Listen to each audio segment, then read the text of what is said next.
Hi guys, in this video we're going to take a look at the protection of the radiator at the front of the vehicle here.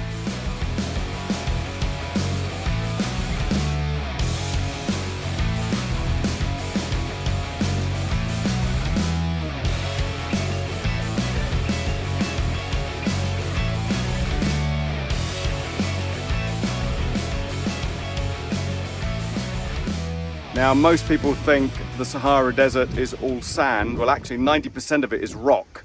So most of the tracks we'll be driving on our expedition with the Ford Focuses will be very rocky terrain, lots of gravel, occasionally passing vehicles, or the vehicles in front of you can flick stuff up.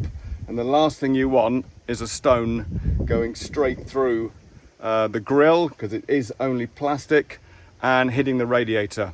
Obviously, if you puncture a radiator and you lose coolant, the engine's going to overheat pretty quickly. And obviously, water is heavy. 1 litre weighs 1 kilogram, so we can't really carry any more than what we need for ourselves to drink. So we can't carry loads and loads of water to keep replenishing the coolant system. So you've got to protect it in the first place. So as you can see here, this vehicle has already been done. This is on the recce trip. You might be able to see the mesh in here at the top and also down in here. So I'll show you what you're going to need to fit it and then how to do it. So let's get going. First of all, you're going to need some mesh. Now this is a stainless steel mesh. The size of the holes between the wires is 10 millimeters, and the wires themselves are 1 millimeter in diameter. And you might be able to see, if I put it across there, all the wires running up and down are on the underside, and all the wires running left and right are on the top. So this is a welded mesh. The alternative, which is stronger, is a woven mesh, where they go in and out that way and they go in and out that way. But this is what we had for the recce trip. I wouldn't go any lower than a 6 millimeter gap. It's obvious to say the Sahara is an incredibly hot place, and you do need airflow through these grills into the radiator, so you don't want to restrict it. So we have used 6 mil before on the Citroen Berlingo's, and I'll throw up an image here of what we used before, but for this one was 10 mil. And to secure it, you're going to need some cable ties, some black cable ties. They haven't got to be very strong or very thick, but that's what you do. Tool wise, to be able to pull all the parts, the vehicle apart and fit the mesh, you're going to need a T25 Torx bit, a 10 millimeter spanner, and it can either be a sort of ratchet spanner with a socket on the end, or it can just be like a regular ring spanner. You're going to need a number 2 Phillips screwdriver. You may need a very small flat blade as well, and I'll show you why. Some snips to cut the wire mesh, a tape measure to measure the size of the wire mesh, and some WD-40 or other penetrating lubricant. So that's what you need. Let's get started. So the first thing you got to do is open the bonnet. Now the Mark II Focuses, maybe even the Mark 1s, have got this stupid bonnet release mechanism. Ours was on its way out in the desert, so Pete, our mechanic, opted to disengage it, and then he just had a ratchet strap hooked through a hole over here to keep the bonnet down, and that worked perfectly okay. What you can do though is replace this mechanism with one off a Ford Mondeo and run a normal cable in through the bulkhead and sitting in sort of the passenger side around the glove box area. Or you can fit sort of the pins you may see on rally cars. There's a pin and a sort of a clamp on each side. So that's maybe an easier alternative than feeding cables through. So yeah, up comes the bonnet. and obviously secure it over there. Now the first thing you want to do is remove the sound deadening cover. So let's just get that off and put that to one side. Then there should be, on this bit of plastic trim here, there should be 1, 2, 3, 4 screws. Now as you can see, we've lost 3 of them. Now what you want to do with these is put your Phillips in there and turn it very, very gently. If you put any downward pressure on, all you're going to do is push the thing back down. This is maybe where you want to get a small flat blade just to prise it up if it doesn't want to come up properly. So very gently, just literally the weight of the screwdriver alone, put that in there, and then you can get under there and just take that out.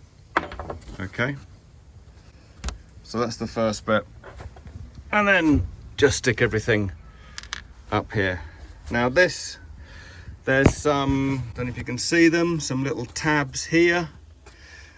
Yeah, there's a little tab, so you release the tab there, and where's it gone on the camera? There. Once released, pull this towards the rear of the vehicle, and that should just pop out. Get that out the way. The next thing to do is remove the bonnet release mechanism. Now, like I say, there would be the latch mechanism here, bolted on the back, and that would obviously attach to the bar here, but Pete's already removed it. There's a little tab there, you pull that out. I think there's one on that side as well, on the other side. Yep. And then you pull on this bit towards the rear of the vehicle. In order for me to pull this rearwards, as you can see, this has come through here. That was originally, if I put it back to where it was, that was originally kind of down there. Yeah, and I pulled that all the way through. So you do have to disengage the latch mechanism. So there's a screw there,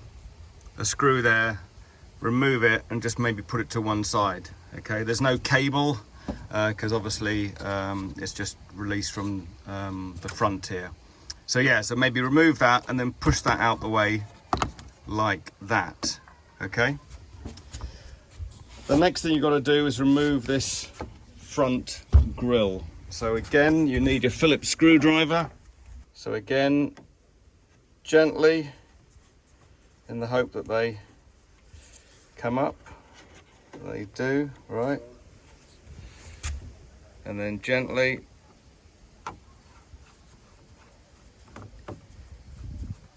yep, that's coming up nicely. Right, and then you simply pull this forward. Yep, and that's now released. So looking at this one, the front grille, very easy. You simply flip it over and you can see. So Ed did this, one of the drivers on the recce. So you obviously want to try and get it right up there and all the way along. And you can see it's been held together with cable ties here. Yep. One there, a whole series of cable ties. And he's covered that nicely. So very little chance of anything getting through there. Okay, so that's that one. Job done. Nice and neat. Okay, so we want to now gain access in to do the bottom part of the grille. So what you need, first of all, this is your air intake here, and that's your air box with your air filter in it. So you want to take this off. So this is your T25 Torx and it's going in there. Okay, hopefully you can see that. It's to the left of the main locking mechanism as you're looking into the car. Obviously it's on the right hand side of the car. So one-handed, let's see if I can spin it off.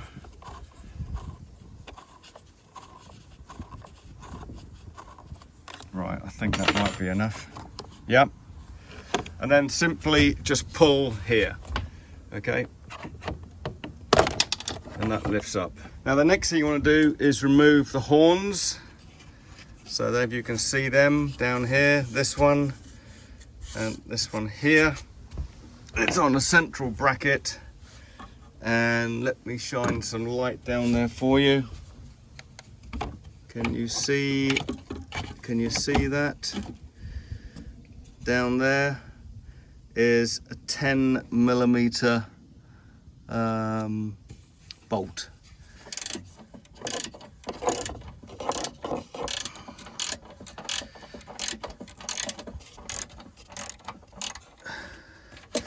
Okay, now if needs be, what I didn't do was the WD-40, because obviously I've pulled this apart and rebuilt it, so I knew what I was doing.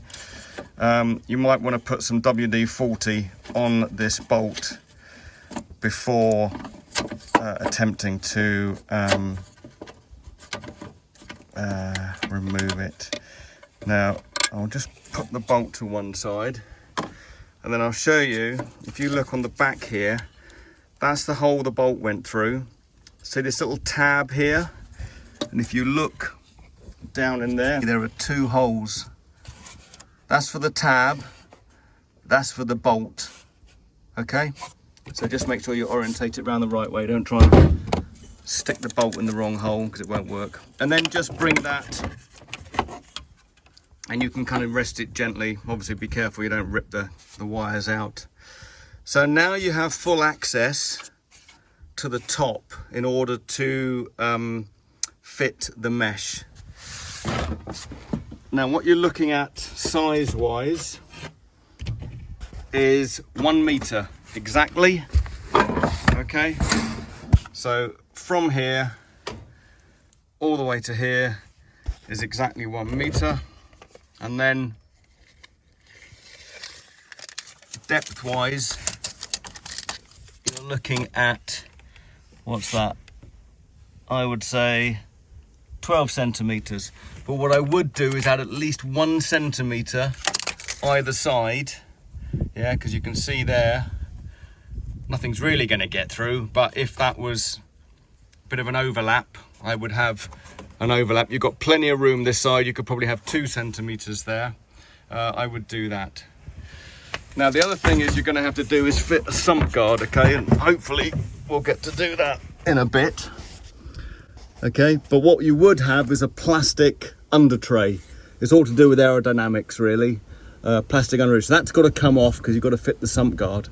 But by removing it, it allows you access, and you probably want to jack the vehicle up.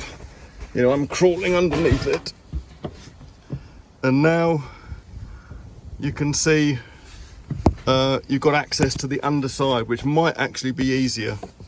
So you can see here, if I try and hold the camera, oh, see that there?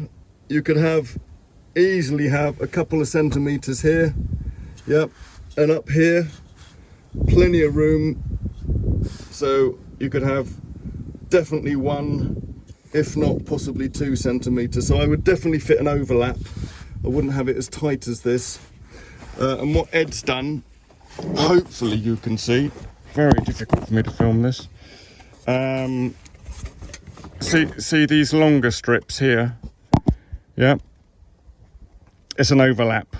So what he's done is he's fitted one piece, the piece on the left, or he fitted the piece on the right first actually, and then he put an overlap in rather than trying to fit one big piece in. But you might be able to do it if you want a nice neat job.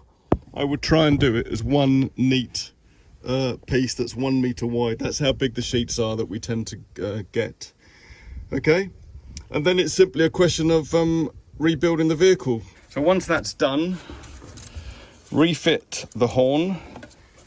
Okay, so as I said before, The hole on the left is for that little tab, so that goes in there.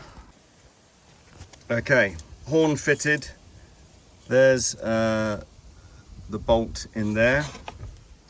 Then it's a question of going back and putting on the air intake.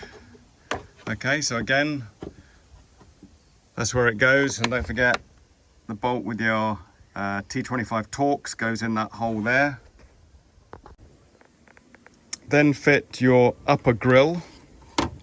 What you've got here is, because you see 1, 2, 3 slots, yeah, and then can you see here 1, 2, 3 tabs. Okay, so those tabs, yeah, fit into those slots. So that tab, that slot. So that's what you're trying to do, is line that up, get it in, and then just give it a bit of a shove like that, and that's it. Okay, get one of these and put the screw in the top of it, but don't push it all the way down, leave it like that. Okay, squeeze those bits together, those little bits together, squeeze them together, push it down, push the base down, and then when it's done, push the top down. Squeeze those sides in like that, push sort of the mushroom bit down, and then when you're done, push the screw down. Once that's done, as you'll now see, there's a hole right the way through. So that part of the lock has to go into there. And the locking mechanism, that bit, is at the bottom. Okay, so you're going to feed that through that hole. Hopefully you can see that, and then push, push, push. That's now pushed home, done. This bit is sitting where it should do, like that, and then these bolts you would put the latch mechanism back on. I'll see if I can find a YouTube link. Someone will have done this before, so you know how to do this, and I'll see if I can find another bit of video about how to take this out as well when the whole latch mechanism is complete. So that's that done. Then you take the top piece, and hopefully it's quite obvious. 1, 2, 3, 4 holes, and then 1, 2, 3, 4 on the grill, and you simply line it up. I'm going to put my knee on it and push it through. Simple as that. And then these little tabs, yeah, go down and down there. So there's a tab there, latch mechanism, tab there. And once that's done, I think I've only got one of the little plastic things left. So I will put it in the middle. I'm just going to do that. Yeah. Push the bottom bit down first. If you push the screw down first, it splays out. So push the bottom bit down first, then press that down. And obviously you would have another 3. Hopefully they haven't gone missing. Once you're done with that, you can refit the sound deadening cover on the engine. Okay, obviously that's your oil filler, and that's your oil dipstick. Okay, and that's it. Quite simple, relatively cheap. I think we could get the mesh for should be no more than 20 quid.